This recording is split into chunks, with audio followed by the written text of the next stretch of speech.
खंडेन सहितं दुग्धं कपकृत पवनापहं सितासितोपलायुक्तं शुक्लं त्रिमलापहम्। इसमें बताया है कि खंडेन सहितम दुग्धम, दूध में जैसे सामान्यतः मीठा डालते हैं लोग, ठीक है, वैसे दूध सीधा ही पीना चाहिए, उसमें स्वयं में मधुर रस होता है, लेकिन अलग अलग प्रयोजनों के लिए, जैसे पिछले व्याख्यान में मैंने बताया था ना कि उबाल करके शीतल ठंडा किया हुआ दूध यदि आप लेंगे और उसमें खांड डालेंगे और खांड भी पहले पानी में भिगी हुई डाल देंगे तो आपके पित्त का दोष, उससे होने वाले रोग शांत हो जाएंगे। ऐसे ही अब कहते हैं खंडेन सहितम दुग्धम, जो मैंने बात बताई वो आचार्य अब कहते, तो खांड से युक्त दूध पिएंगे तो क्या होगा, कफकृत, कफ बढ़ाएगा। कफ का मतलब समझ गए, शरीर के अंदर जलीय धातुएं, रक्त, मांस, मेद, मज्जा आदि जिनमें तरलता है, इन धातुओं को बढ़ाता है। ये शरीर में, जैसे मेरा शरीर क्या है, वात का है, इसमें मांस नहीं है तो वात प्रकृति का है। कुछ लोग होते हैं जैसे बहुत क्रोध करते हैं, होता है इसका मतलब उनमें गर्मी है, पित्त प्रधान है। कुछ बहुत मोटे हैं, आलसी से हैं, धीरे धीरे सुनेंगे, धीरे धीरे सोचेंगे, ऐसा करेंगे, इसका मतलब वो कफ प्रकृति का है। मनुष्यों की होती तीनों प्रकृतियां हमारे अंदर, एक प्रधान होती, तो वात पित्त कफ तो समझ गए ना। कफ का मतलब है रस, रक्त आदि 7 धातुएं जो हैं उनका बढ़ना। तो खांड यदि डाल के पिएंगे दूध को तो कफ बढ़ेगा आपका, अर्थात जिन जो शरीर को मोटा करना चाहते हैं, जो शरीर के अंदर रस रक्त आदि धातुओं को चाहते हैं कि और मेरी बढ़ जाएं, तो उनको क्या लेना चाहिए, यौवन, युवा, जैसे युवा पुरुष स्त्री, ठीक है कि नहीं, उनकी धातुएं खूब उनको चाहिए। 7वीं धातु खर्च होगी, गृहस्थ होंगे तो उससे पहले की जो 6 धातुएं हैं उन्हीं से तो बनेगी 7वीं धातु, वो खर्च होगी तो क्या होगा, 7 खाने बने हुए हैं, नीचे वाला खाना खाली हुआ तो ऊपर वाला जाएगा कि नहीं, ऊपर वाले होंगे ही नहीं तो 7वीं धातु कैसे बनेगी, कम बनेगी। तो इसलिए दूध का सेवन खूब करना चाहिए। आगे प्रसंग आएगा जब और बताऊंगा। तो युवा अवस्था में और विशेषकर जो गृहस्थ दंपति हैं, जो संतान परंपरा को आगे बढ़ाना है, कुल वृद्धि करनी है, तो उनके शरीर में क्षीणता आएगी, तो इसलिए उनको दूध मीठा डाल करके खूब लेना चाहिए। कफकृत पवनापहम, अब कफ बढ़ेगा तो क्या होगा, शरीर में रुक्षता कम होगी। कौन किसी का नाम है, वायु, वायु किसका नाम है, रुक्षता का नाम है। कफ किसका नाम है, रुक्षता के अभाव का नाम है। जैसे गर्मी, गर्मी में क्या है, रुक्षता ही रुक्षता, और वर्षा में क्या है, तरलता ही तरलता, जलियन, सब जगह नमी नमी नमी। ऐसे ही मान लो आप, वायु का मतलब ग्रीष्म ऋतु, सब कुछ सूखा पड़ा है, और कफ का मतलब क्या हुआ, ऐसा शरीर जैसे वर्षा ऋतु में जो बाहर नहीं रखे वो अन्न आदि भी गिले हो जाते हैं, अंदर नमी आ जाती है ना उनमें। तो वात और कफ समझ गए, तो ये क्या हो जाएगा, पवनापहम, वात वायु, पवन यानी वायु को अपहम दूर भगाने वाला है कौन, यदि दूध में क्या डालेंगे, खांड डालेंगे। सीता सितोपलायुक्तम, सीता किसे कहते हैं मैंने बताया था, खांड को शुद्ध करके उसमें दूध आदि डाल करके बुरा बनाते थे पहले, आजकल चीनी की बना देते हैं, वो गलत है, वो ठीक नहीं है। तो सीता किसे कहते हैं, बुरा को कहते हैं। अंश और कम कर दिया जाता है, जैसे गुड़ में अम्ल बहुत होता है, बहुत गर्मी होती है, बहुत ताकत होती है, फोड़े फुंसी हो जाते हैं, खांड में उससे कम होगी, और सीता जो बुरा है उसमें और कम हो जाती। तो कहते हैं यदि वो डाल करके पिएंगे, सीतोपल किसे कहते हैं, सीता मानी बुरा, उपल मानी पत्थर, तो बुरा का पत्थर क्या हुआ, मिश्री, सीतोपल उपल मानी पत्थर को कहते हैं। तो जो सीता है पत्थर के आकार में कर दी, ठीक है कि नहीं, तो और शुद्ध करके सीता को भी, बुरा को भी और शुद्ध कर करके वो बनाते थे पहले। अब तो चीनी की बनती होगी, वो ठीक नहीं है, ठीक है, चीनी ठीक नहीं है तो उसके उत्पन्न सारी चीज़ें ऐसी होंगी। तो यदि आप बूरा डालेंगे दूध में या मिश्री डाल के पिएंगे तो क्या होगा, शुक्रलम त्रिमलापम, शुक्रलम, ये और ज़्यादा, शुक्र किसे कहते हैं, 7वीं धातु को कहते हैं। रस, रक्त, मेद, चर्बी जिसे कहते हैं, अस्थि, हड्डी, मज्जा और सूक्ष्म, और मज्जा के बाद सातवां शुक्र जिसे वीर्य कहते हैं। पुरुष और स्त्रियों में नाम अलग अलग है, ठीक है कि नहीं? तो वहाँ रज कह देते हैं या वीर्य कह देते हैं, सातवीं धातु, ठीक है। उसको बढ़ाने वाला है कौन सा दूध? उबाला हुआ, उबाल करके ठंडा किया हुआ, और उसमें या तो बूरा डालो, ठीक है, या मिश्री मिला करके पियोगे तो आपकी सातवीं धातु बहुत बढ़ेगी। ऐसे पुरुषों में बहुत कमी मिल जाती है, समझ गए कि नहीं? और संकोच उस बताते नहीं, कुछ नहीं। आयुर्वेद के आचार्य के पास जाओगे तो वो क्या कहेंगे? ये चीज़ खाओ, ये खाओ, जिससे आपके शुक्र की सातवीं धातु की वृद्धि होगी। तो ये कहा। आगे क्या कहा? सगुणम मूत्र कृच्छ्रघनम। जो किसान है, पश्चिमी उत्तर प्रदेश है जैसे, वहाँ खूब गन्ना होता है, तो वहाँ 12 मास गुड़ खाते हैं, गुड़ दूध खूब खाते हैं। जबकि गुड़ और दूध नहीं खाना चाहिए, क्योंकि गुड़ के अंदर मैंने अभी बताया अम्ल होता है, अम्ल होता है, और दूध के साथ खाओगे तो रक्त दूषित हो जाएगा। गुड़ से ही रक्त दूषित होता है, क्योंकि उसमें अम्ल बहुत ज़्यादा होता है। ताकत तो है उसमें, लेकिन अम्ल भी बहुत है। तो जो शारीरिक श्रम करते हैं, बहुत ज़्यादा परिश्रम करते हैं, कुछ करते हैं, उनको तो हो जाता है, लाभ उसका खूब होगा। लेकिन जो शारीरिक श्रम नहीं करते, बुद्धिजीवी हैं, कम काम करते हैं, छाया में बैठे रहते हैं, तुनक मिजाज से, हल्का फुल्का सा शरीर है, वो गुड़ न खाएं, बहुत कम खाएं, नहीं तो गड़बड़ हो जाएगी। बहुत ताकत होती है उसके अंदर और गर्मी होती। तो गुड़ यदि दूध के साथ लेंगे तो क्या होगा? मूत्र कृच्छ्रघनम। बहुत लोगों को गर्मी में, इस ऋतु में, बहुत यात्रा कर रहे हैं, क्रोधी हैं, बैठे ही रहते हैं, दुकान है या कोई ऐसा व्यवसाय है, गर्मी ज़्यादा हो रही है, तो उनको कब्ज अर्थात बड़ी आंत के रोग अर्थात मूत्राशय के रोग बहुत ज़्यादा हो जाते हैं। समय पे से नहीं उठ के साफ करेंगे, पानी नहीं पिएंगे, गरिष्ठ चीज़ें ज़्यादा खाएंगे, तनाव सा है, गर्मी का है। जैसे ड्राइवर हैं, बेचारे चले जा रहे हैं, उनको ये मिलेंगे। पुराने टाइम के जो दुकानदार होते थे, सवेरे शाम तक दुकान पे बैठे हैं, पड़ोसी के ग्राहक ज़्यादा आ गया तो ईर्ष्या कर रहे हैं, मेरे क्यों नहीं आ रहे, आज बिक्री कम हुई, जो भी ये सांसारिक मैं बातें बता रहा हूँ। तो ऐसा व्यक्ति जिसके अंदर ये है, तो उनको मूत्रकृच्छ हो जाता है, अर्थात मूत्र कठिनाई से आता है, सफाई नहीं होते गुर्दे से, मसाने में जो मूत्राशय है, थैली है, उसमें विकार आ जाएंगे, जो मार्ग है उसमें अवरोध हो जाएगा। तो ऐसी किसी को तंगी है तो वो दूध में गुड़ डाल करके लेंगे तो क्या होगा? उनमें ये जो कठिनाई है ये हट जाएगी, और जो लेते रहें कभी कभी तो उनको होगी नहीं। यदि ऐसे ऐसे जो काम करते हैं, यानी जिनके मूत्र में लालिमा है, पीलेपन से लालिमा में बदल रहा है, इसका मतलब है कि गड़बड़ है। और जो पीलेपन से सफेदी में है तो इसका मतलब कफ की मात्रा ज्यादा है, वो भी नहीं होनी चाहिए। और इससे अलग हटके बता दूं, ये रोग की बात आ गई तो जिनको ये रोग हो जाए वो 20 नवंबर के बाद और पूरे मार्च तक, 10 अप्रैल तक भी चलता है गन्ना, वो गन्ना चूसें तो ये रोग उससे भी ज़्यादा जल्दी दूर हो जाएगा। आम बात है, मिल जाते हैं आपको 200-500 लोगों में एक आधा व्यक्ति ऐसा मिल जाएगा। अच्छा, कुछ को ये कष्ट है, उसको पता भी नहीं मेरे कष्ट है, ध्यान ही नहीं देता, अब बढ़ जाता। चलिए, तो ये कहा, क्या कहा? गुड़ के साथ करेंगे तो मूत्र कृच्छ को दूर करेगा। पित्त श्लेष कर्म परम, देखो मैंने बताई थी वही बात आ गई कि गुड़ क्या है? गर्मी है, उसके अंदर क्या है?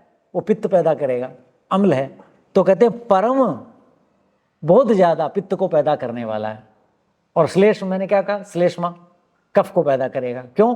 ताकतवर है ना, और मधुर रस है उसके अंदर खूब, तो मधुर रस क्या करता है? कफ पैदा करता है। और उसके अंदर अम्ल है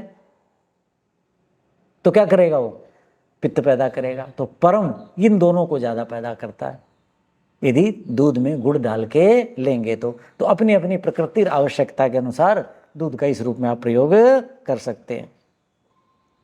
अब दूध के बारे में बहुत से लोगों को नहीं पता कैसे सेवन करना चाहिए। एक क्या लिखा है? पेयम निशि केवलम पया। भारत में रात्रि को सोते समय या सोने से पहले दूध पीने का नियम है। उत्तर पश्चिम भारत में तो लेते हैं हम। उसका क्या कारण है बताऊंगा। कहते रात को पीना चाहिए। न भोज्यम स ओदनादिकम, इसके साथ अन्न नहीं खाना। ओदन आदि, ओदन भात चावल रोटी, जो भी अन्न खाने के हैं। सामान्यतया मैं भी ऐसा कर लेता था पहले, कभी कभी अब भी कर लेता हूं, लेकिन बचना चाहिए। जैसे सब्जी बनाई, मेरा मन नहीं करे सब्जी खाने, क्योंकि रात को सब्जी खाओगे उसमें नमक आदि कुछ डले हुए हैं मान लीजिए, तो पित्त पैदा करेंगे। तो मन करता है वर्षा ऋतु में और शरद ऋतु, ये जो 4 महीने चातुर्मास जिसे कहते हैं, इन्हें बहुत उपवास आदि बनाए हैं। इसलिए बनाए हैं कि इस ऋतु में पाचन शक्ति मंद होती है, पित्त एक में संचित होता है, वर्षा ऋतु में 2 महीने, 2 में कुपित होता है। तो मैं कहा करता हूँ भाई इस ऋतु में आप हल्दी भी मत खाओ या बिल्कुल कम डालो, जीरे का छोंक लगाओ मत, क्योंकि ये सब पित्त पैदा करेंगे, गर्मी की चीजें। छोंक तो लगाना नहीं, जैसे होता है ना प्याज खलाना, तो घी तेल आदि, सूखी सब्जी बना रहे हैं, तड़के बना रहे हैं, सब हानिकारक है, पाचन शक्ति मंद हो जाती है और बुरा हाल हो जाए, विदग्ध हो जाएगा। तो जब मेरा मन करता है ना ऐसी कोई सब्जी, ये मैं सोचता हूँ भाई आज नहीं खाते, रहने दो, अंदर वाला ही बोल देता है, ऐसा अभ्यास हो जाता है। तो मैं कहता हूँ आज केवल दूध ही दे दो, उसके साथ फुल्का खा लेता हूँ, तब ऐसा कर लेता हूँ मैं उससे बचने के लिए। लेकिन नियम मत बनाइए कि रात को दूध से रोटी खा लेंगे, दूध से चावल खा लेंगे, यानी अन्न नहीं लेना। पेयम निशि केवलम पया, रात्रि को केवल दूध पीना। तेन से उसके साथ अन्न ओदन अधिक नहीं लेना। क्यों? भवेद अजीर्णम न जीर्यते, उसके साथ मिला दोगे दूध के साथ किसको? अन्न को, तो अजीर्ण हो जाएगा। जो भोजन किया है वो समय पर नहीं पचेगा। भवेद अजीर्णम, अजीर्ण हो गया तो क्या होगा? आपने देखा होगा कुछ लोग होंगे रात को 11 बजे 12 बजे 1 बजे जी खट्टी डकार आई जी, आज सारी रात जी मेरा ये जलता रहा। क्यों हुआ? विदग्ध हो गया। तो कहते हैं भवेद अजीर्णम, अजीर्ण हो गया तो फिर क्या कहते हैं? न सहित सर्वरी, रात्रि को आप सो नहीं पाएंगे, आचार्य ये कहते हैं। ऐसा होता है। तो रात को केवल दूध लेना है, सोने से 1 घंटा पहले ये करना। अब रात को दूध क्यों लेना सोने से 1 घंटे पहले?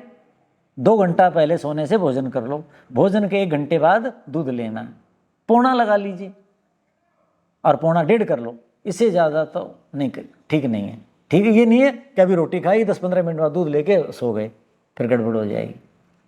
ठीक है, सोने से आधा पौना घंटा पहले, और उत्तम तो 1 घंटे पहले की अवस्था है, ताकि उसका विपाक हो जाए और आप सो तो आपको कष्ट न हो। या सोने से जो पाचक रस छोड़ने वाले संस्थान हैं वो सारे उनके, और वो पचता नहीं है, विदग्ध रह जाता है।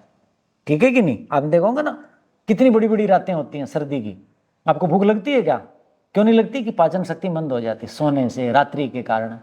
वो विषय जब आएगा जो विस्तार से बताऊंगा क्यों होता है। तो क्या कहते हैं? विदाही अन्न पानानी, रात्रि को दूध क्यों लेना चाहिए?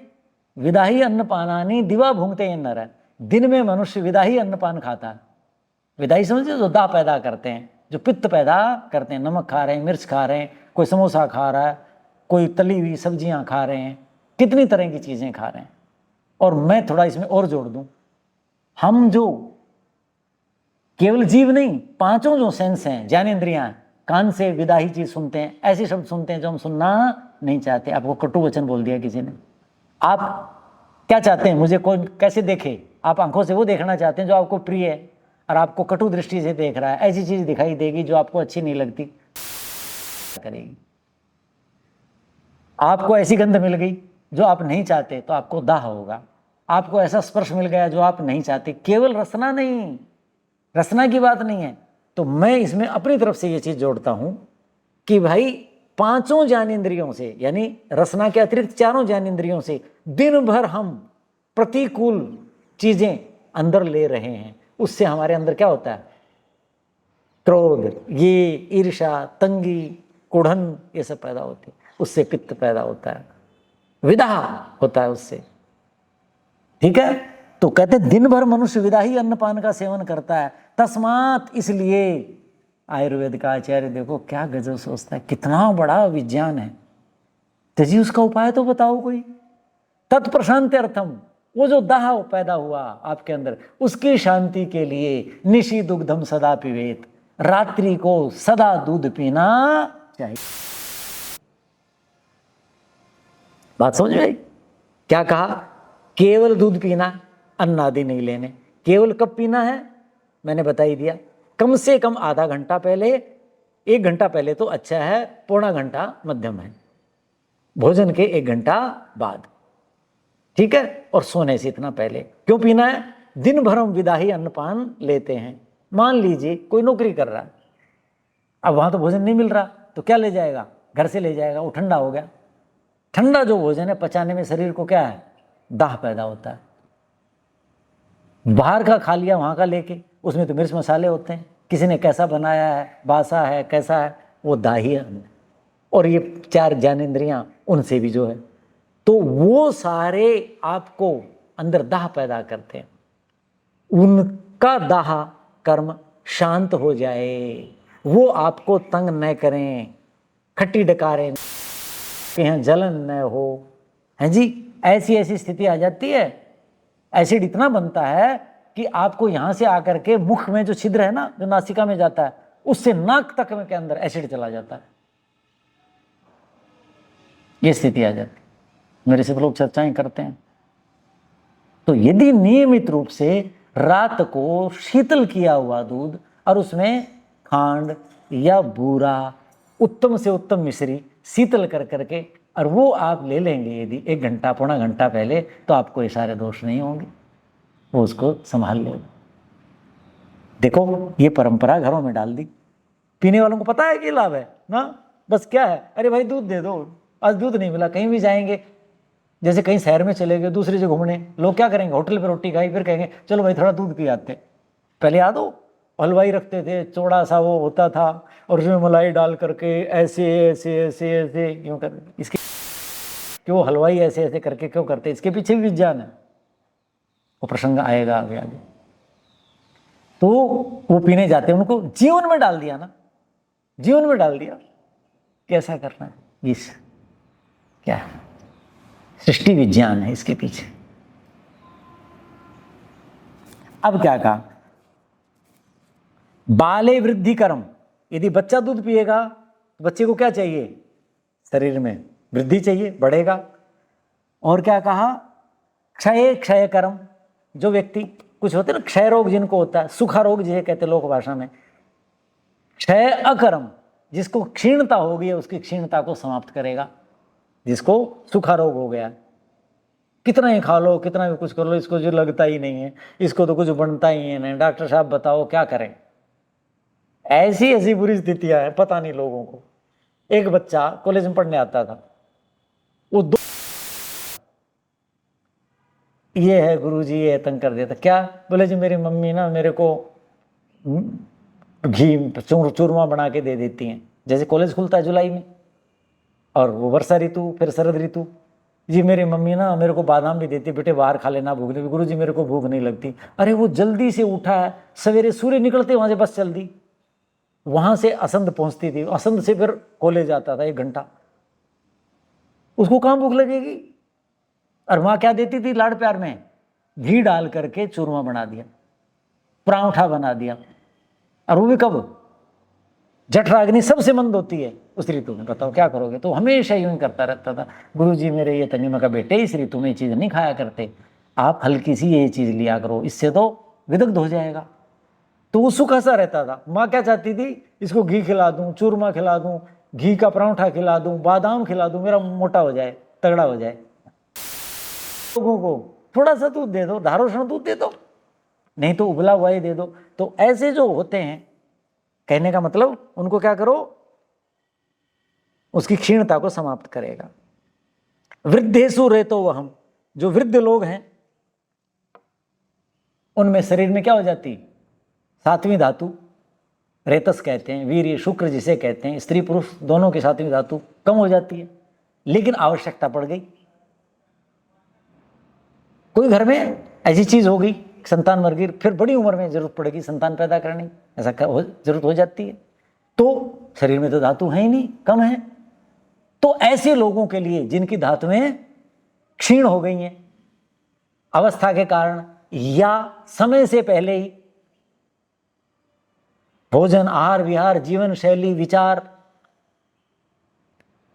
ऐसा आचरण, तो ऐसे जो लोग हैं जिनके अंदर सात्विक धातु कम होगी, लिए है जी वृद्धेशु, वृद्ध का मतलब समझ गए ना, एक तो बूढ़े हो गए या बूढ़े जैसी अवस्था में पहुंच गए, उनके रेतो वहम, उनके कहते हैं इसको पैदा करने वाला है।